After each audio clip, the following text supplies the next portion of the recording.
राष्ट्रीय ओबीसी महासंघाचे राष्ट्रीय अध्यक्ष डॉक्टर बबनराव तायवाडे सर आपल्यासोबत आहे. सर काय सांगणार, मुख्यमंत्र्यांकडे आज राज्य मागासवर्ग आयोगाने अहवाल जो आहे तो दिलेला आहे. नाही, अहवाल आज माननीय मुख्यमंत्र्याकडे उपमुख्यमंत्र्याच्या उपस्थितीमध्ये सादर केलेला आहे, परंतु त्याच्या आतमध्ये कंटेंट्स काय आहे हे काही अजून पुढे आलेलं नाही. माननीय मुख्यमंत्र्यांनी ते सांगितलं नाही किंवा माननीय शुक्रे साहेबांनी आता पत्रकारांसमोर जे बोलले त्यांनीसुद्धा त्याच्यावरती कुठलंही वक्तव्य केलं नाही.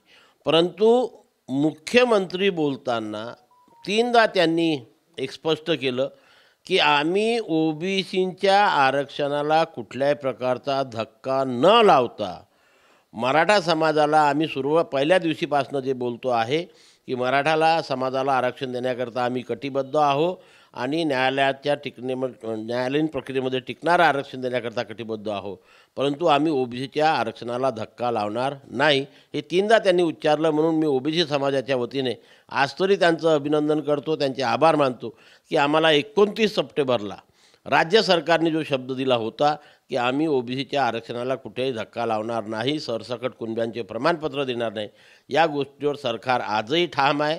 याच्याकरता मी त्यांचं स्वागत करतो. जो अहवाल तयार करण्यात आला अशी माहिती आहे की ते अहवाल मराठ्यांच्या बाजूनं आहे, मराठा आरक्षणाची शिफारस त्यात केली जाईल.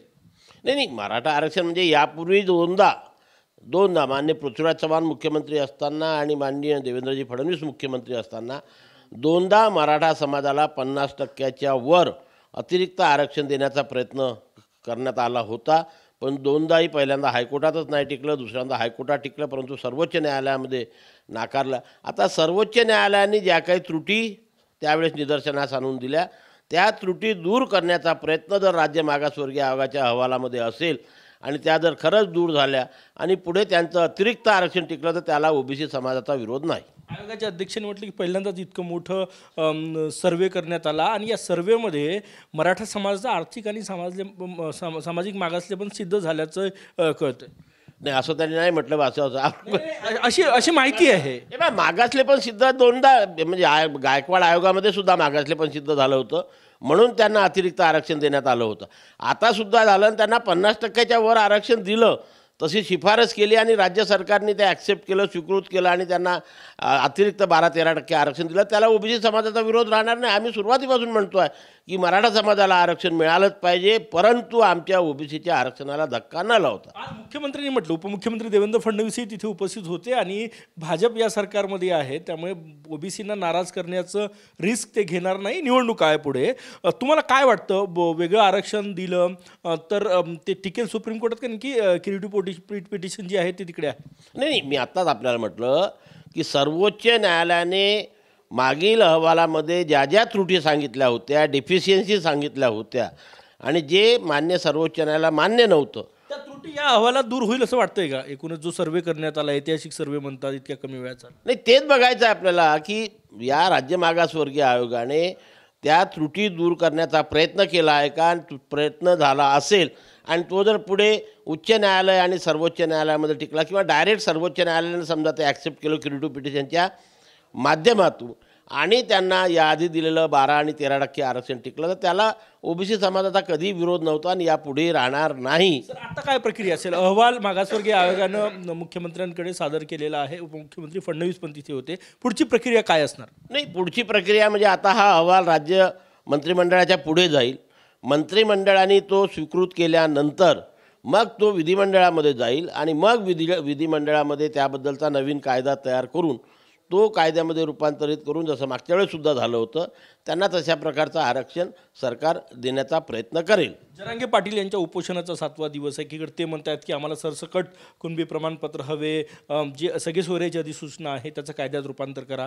दुसरीकडे सरकारनं जी भूमिका मांडली आज, त्याच्यावर आता ओबीसी नेते अस्वस्थ आहे का की अजूनही असुरक्षितता वाटते? नाही, कालपासनं मी जे जरांगे पाटील साहेबांची पत्रकार परिषद बघितली त्यामध्ये ते बोलताना असे बोलले कालसुद्धा की ज्यांच्या कुणबी नोंदी सापडल्या त्यांना प्रमाणपत्र देण्याचं काम सुरू करण्याचा कायदा करण्यात आला, तो झाला आहे आणि प्रमाणपत्र मिळतेही आहे. आणि ज्यांच्या नोंदी सापडल्या नाही त्यांना या राज्य मागासवर्गीय आयोगाच्या अहवालाच्या माध्यमातून अतिरिक्त आरक्षण सरकार देईल, त्यांचं सुद्धा भलं होईल असं काल बोलता बोलता ते बोलले. मुख्यमंत्री म्हटले की ज्यांच्याकडे कुणबी प्रमाणपत्र नाही त्यांना वेगळं मराठा आरक्षण मिळेल. तेच मागच्या वेळी जे अतिरिक्त आरक्षण दिलं होतं 12 आणि 13%, त्याला आमचा विरोध नाही ना. आमच्या ओबीसीतनं द्यायचं नाही, ज्यांच्या नोंदी सापडत असतील त्यांना आमचा विरोध नाही, अतिरिक्त आरक्षणाला आमचा विरोध नाही. त्याच्यामुळे त्या बहुत असेल तर ओबीसीला कुठेही धक्का लागत नाही. परंतु तुमच्या या माध्यमातून मी राज्य सरकारला विनंती करतो की मराठा समाजाचं मागासलेपण सिद्ध करण्याचं काम ज्या प्रकारे राज्य मागासवर्गीय आयोगाने 15 आणि 5, 20, 25 दिवसामध्ये पूर्ण केला आणि अहवाल सादर केला, त्याच धर्तीवरती पूर्ण महाराष्ट्रामध्ये ओबीसी समाजाची जातनिहाय जनगणना करावी आणि 1 महिन्याच्या आत पूर्ण समाजाची आकडेवारी प्रसिद्ध करावी, याची सरकारने दखल घ्यावी. अन्यथा ओबीसी समाजाला केव्हा ना केव्हा तरी जनगणनेच्या मागणीसाठी रस्त्यावरती उतरावं लागेल. काल उपमुख्यमंत्री देवेंद्र फडणवीस म्हटले की आरक्षणाच्या मुद्द्याचा निवडणुकांवर किंवा मतांवर परिणाम होत नाही. आरक्षणाच्या आंदोलनामुळे कुठलं सरकार पडलंसं ऐकिवत नाही किंवा कुठला आमदार पडलासं ऐकिवत नाही. मी एवढी मोठी क्रांती तरी अजूनपर्यंत झालेली नाही आहे. कारण राजकारण वेगळं आणि समाजकारण वेगळं आहे. आरक्षणाचा हा मुद्दा समाजकारणाचा आहे आणि राजकारण वेगळं आहे. म्हणून समाजाचा एखादा प्रश्न असेल, त्या प्रश्नावरती समाज संघटित होऊ शकतो त्यांचे प्रश्न सोडविण्याकरता. परंतु जेव्हा राजकीय विचार येतो तेव्हा प्रत्येक माणूस हा वेगवेगळ्या पक्षाशी जोडलेला असतो. म्हणून त्या राजकीय पक्षाची विचारधारा सोडायची की कायम ठेवायची, हे 2 प्रश्न त्याच्यापुढे उभे राहतो. आणि आजच्या दृष्टीने पाहता प्रत्येक माणसाला राजकीय विचारधारा प्राधान्याने वाटते, पहिल्या क्रमांकावर वाटते, सामाजिक दुसऱ्या क्रमांकावर वाटते. म्हणून राजकारणावरती पाहिजे तसा परिणाम होणार. म्हणजे महाराष्ट्रात जे आरक्षणाचे आंदोलन सुरू आहे मराठ्यांचं आणि ओबीसीचं आपल्या आरक्षणाच्या संरक्षणासाठी, त्याचा येत्या लोकसभा निवडणुकीवर किंवा विधानसभा निवडणुकीवर परिणाम होईल असं वाटत नाही तुम्हाला? तेवढा फारसा परिणाम होणार नाही. मी नाही सांगत, म्हणजे मी आज तुम्हाला जबाबदारीपूर्वक सांगतो की तेवढा फारसा परिणाम होणार नाही. आता 20 आणि 21 विशेष अधिवेशन आहे, काय अपेक्षित आहे तुम्हाला? कारण की हे मराठा आरक्षणाच्या मुद्द्यावरच अधिवेशन आहे, कदाचित कायदाही केला जाऊ शकतो स्वतंत्र मराठा आरक्षणाचा. नाही, मी आज आपल्याला सांगितलं ना, यापूर्वी 2दा ज्या प्रकारे स्वतंत्र आरक्षण देण्याचा राज्य सरकारने प्रयत्न केला, तशाच प्रकारे या अधिवेशनाच्या माध्यमातून सुद्धा 50% वरचं अतिरिक्त आरक्षण देण्याचा सरकार कायदा करत असेल तर त्यामुळे कुठल्याही समाजाचं नुकसान होणार नाही आणि त्याच्यामुळे त्याला आमचा विरोध राहणार नाही.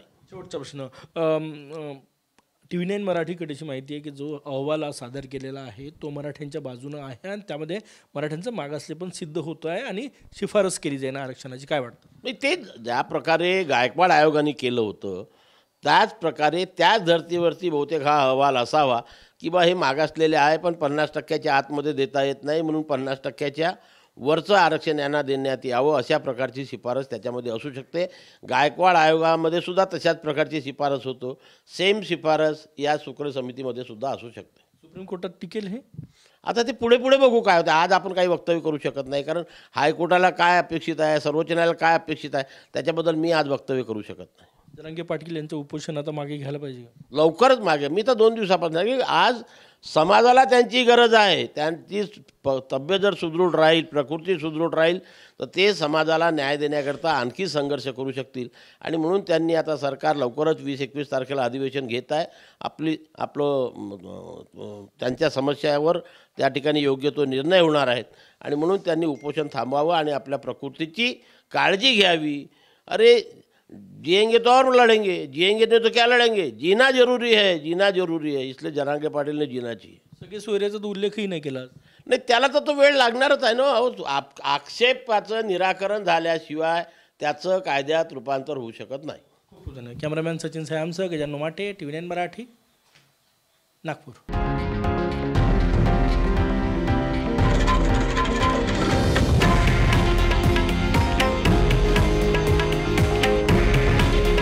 हे आहे देशातील नंबर 1 न्यूज नेटवर्क आणि आपण पाहत आहात TV9 मराठी.